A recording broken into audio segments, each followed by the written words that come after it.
Hello students, कैसे हैं आप सब? होप बढ़िया होंगे। ओके। सो हमने जो पिछले लेसन में अभी स्टार्ट किया था, जब चैप्टर नंबर 2, उसके अंदर मैंने आपको स्ट्रिंग की इंट्रोडक्शन दी थी और साथ में बताया था कि स्ट्रिंग क्या होता, उसके बारे में हमने किया था। तो थोड़ा सा हम स्टार्टिंग से पहले देख लेते हैं कि स्ट्रिंग क्या है। उसके बाद में मैं आपको स्ट्रिंग की आगे फर्दर बताया था कि रीड एंड राइटिंग स्ट्रिंग के बारे में बताऊँगा। सो स्ट्रिंग क्या था? Collection of characters terminated by a null symbol. तो स्ट्रिंग क्या है? ये कलेक्शन ऑफ करेक्टर्स था जो हमने यहाँ पे देखा था कि इसको टर्मिनेट किसके साथ करते हैं? नल करेक्टर के साथ टर्मिनेट करते हैं। ठीक है। उसके बाद हमने देखा था कि स्ट्रिंग को किस तरह से डिक्लेयर किया जाता है। स्ट्रिंग की डिक्लेरेशन होती थी with the data type, variable name और उसका एरे, इंडेक्स एरे का साइज प्लस सेमीकोलन, जिसके साथ हम उसको डिक्लेयर करते थे। फिर डिक्लेरेशन थी हमारे पास दो तरह से। हमने यहाँ पे देखो डिक्लेरेशन की थी। इसके अंदर हमने किया था कि डिक्लेरेशन ऑफ अ स्ट्रिंग, हमने करेक्टर लिया, उसके साथ नेम वेरिएबल लिया और इंडेक्स दिया उसका 20। इंडेक्स साइज इज 20 मीन्स हम 20 उसमें डिफरेंट डिफरेंट एलिमेंट्स जो स्टोर करा सकते हैं, करेक्टर्स स्टोर करा सकते हैं। So this is data type array of characters.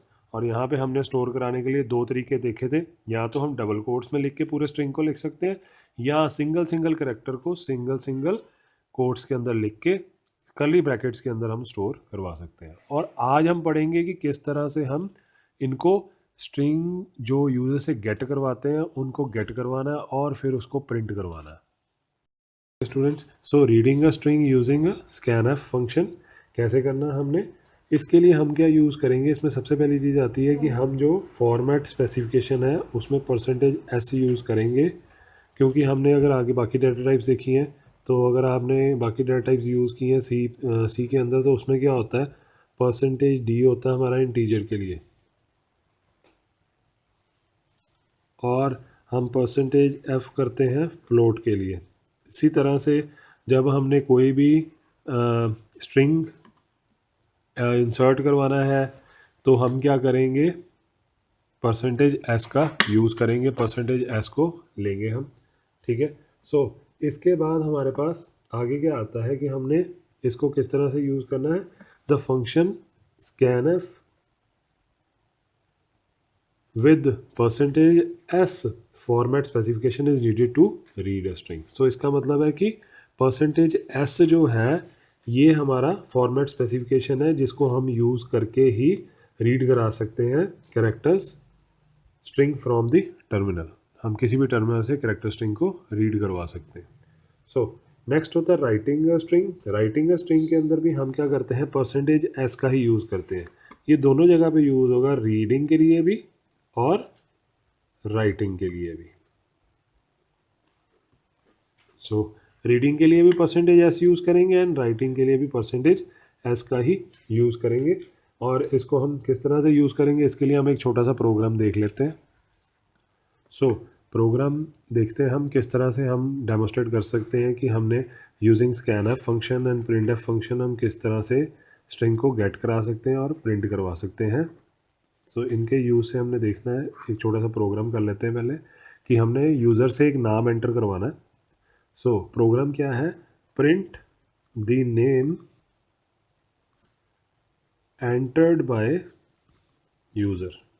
User ने कोई भी नाम एंटर किया है और वो नाम एंटर कर देंगे। पहले तो हमने वो नाम एंटर करवा लेना, उसको टर्मिनल के थ्रू अपने कंप्यूटर के अंदर भेजना है प्रोग्राम के थ्रू, और फिर उसके बाद उसको हमने प्रिंट एफ से आउटपुट स्क्रीन के ऊपर प्रिंट करवा लेना। सो आप सबसे पहले तो हेडर फाइल लगाएंगे #include। इसके अंदर हमारे पास पहली हेडर फाइल लगेगी stdio.h, सेकेंड लगेगी #include conio.h, और साथ में हम इसके लगा सकते हैं #include string.h। And then main के अंदर मैंने क्या करना है? अब यहाँ पे हमने स्ट्रिंग को गेट करवाने के लिए मैंने बताया था कि किस तरह से हम एक एरे डिक्लेयर कराएंगे। जैसे नेम का एरे, मैंने नेम गेट कराना है तो मैंने एरे डिक्लेयर कराया करेक्टर नेम 20। इसके बाद हमने क्या करना है? सबसे पहले हमने एरे डिक्लेयर कराया यहाँ पे, जिसके अंदर हम यहाँ पे स्ट्रिंग को डालेंगे। ठीक है। उसके बाद हमने क्या करना है? यहाँ से एक मैसेज पास करना है जिससे कि यूज़र को पता लगेगा उसने कोई भी नाम एंटर करना है। तो ये जो मैसेज है आपकी आउटपुट स्क्रीन के ऊपर आएगा। देन मेन फंक्शन हमारा जो है दैट इज़ स्कैनफ। इसके अंदर हमने क्या करना है, percentage s bracket and name. So इससे क्या होगा कि हमारा जो है ये फंक्शन जो है क्या करेगा, यूज़र से यूज़र इनपुट को गेट करेगा। सो ये यूज़र इनपुट को गेट करेगा और उसके बाद हमने साथ में ही प्रिंटफ करवा लेना। तो प्रिंटफ के लिए हम क्या करेंगे, परसेंटेज स्लैश पहले तो double quote slash N percentage S और उसके बाद comma name bracket off and हमारी मेन ब्रैकेट बंद। So these are the main brackets जिसको हम यूज़ करते हैं। ये मेन की बॉडी है, इसके अंदर सारा प्रोग्राम लिखते हैं और यहाँ पे सेमीकोलन, हर लाइन एंड होने के बाद सेमीकोलन लगाना है हमने।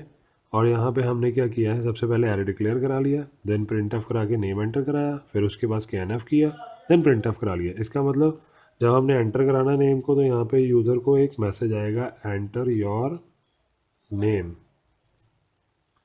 नेम आ जाएगा हमारा। सो अब हमने क्या किया था, enter your name. Enter your name के अंदर मैंने यहाँ पे किया हमने नाम लिख दिया राम। तो अब वो क्या करेगा, कंप्यूटर प्रिंट करा देगा यहाँ पे राम। तो ये हमारे पास राम नाम से एंटर हो गया आउटपुट। अभी हमने जो ये प्रोग्राम देखा इसके अंदर अब एक लिमिटेशन भी है। मान लो कि अगर यूज़र जो है वो राम सिंह एंटर कर देता है तो जब हमारी आउटपुट आएगी उसके अंदर सिर्फ यहाँ पे राम ही प्रिंट होगा, सिंह नहीं आएगा। क्यों? क्योंकि उसके बीच में उसको एक स्पेस मिल गई, ये वाइट स्पेस मिल गई। जब ये वाइट स्पेस मिल जाती है उसको, इसका मतलब है कि यहाँ पे क्या प्रॉब्लम आएगी, यहाँ पर आके वो क्या करेगा, टर्मिनेट कर जाएगा। क्योंकि हमने क्या देखा था पीछे, हमारी डेफिनेशन यही कहती थी कि जब उसको नल कैरेक्टर मिल गया तो उसने टर्मिनेट कर जाना।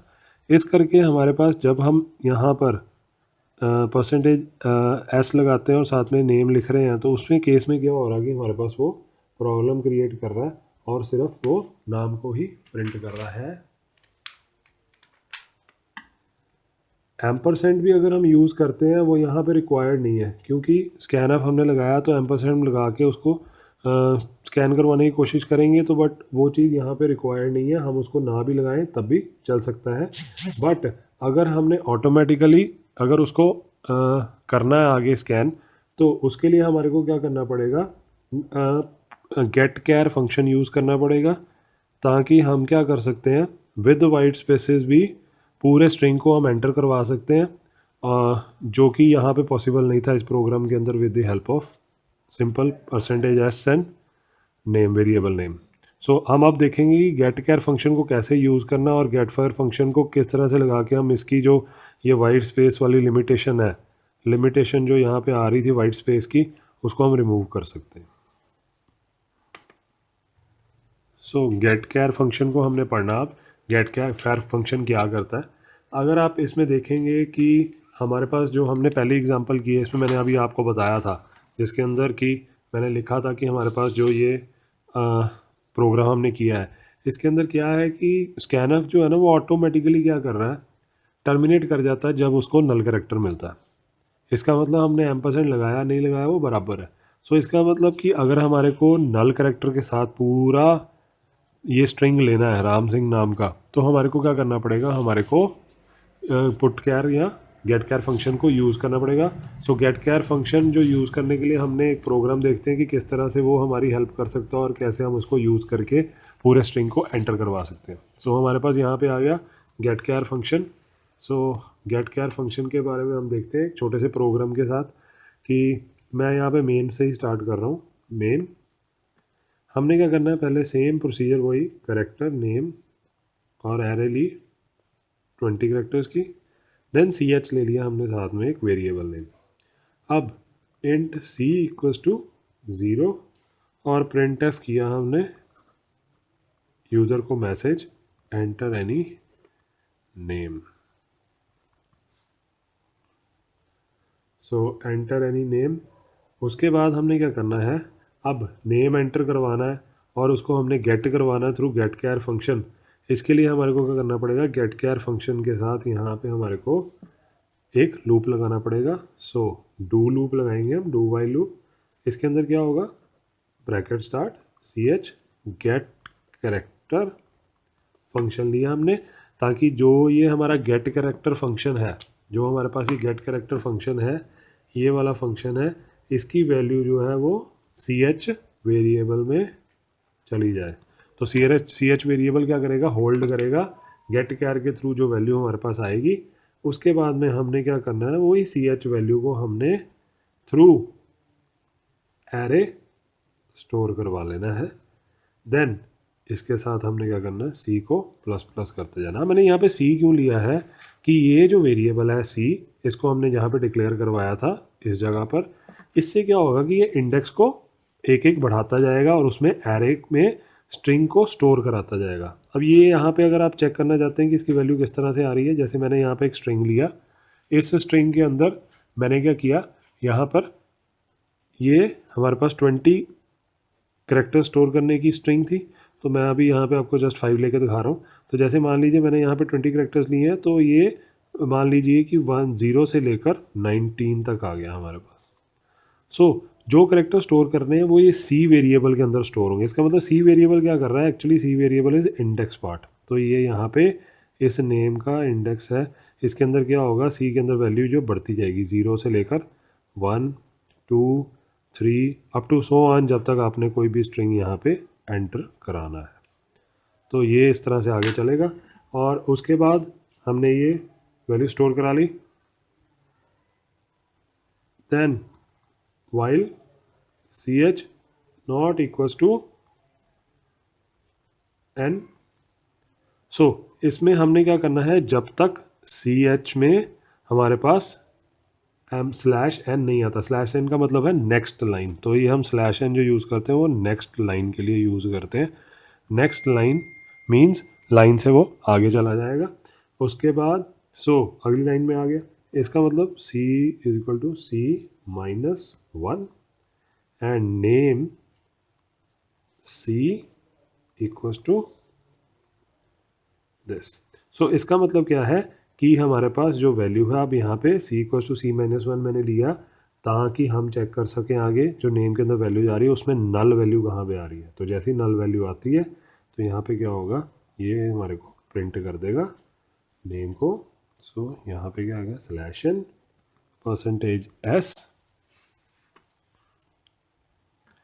%s नेम और ब्रैकेट बंद।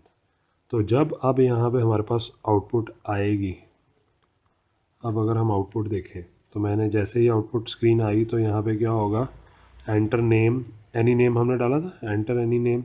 सो इसका मतलब आउटपुट में मैं दोबारा लिख देता हूँ इसको,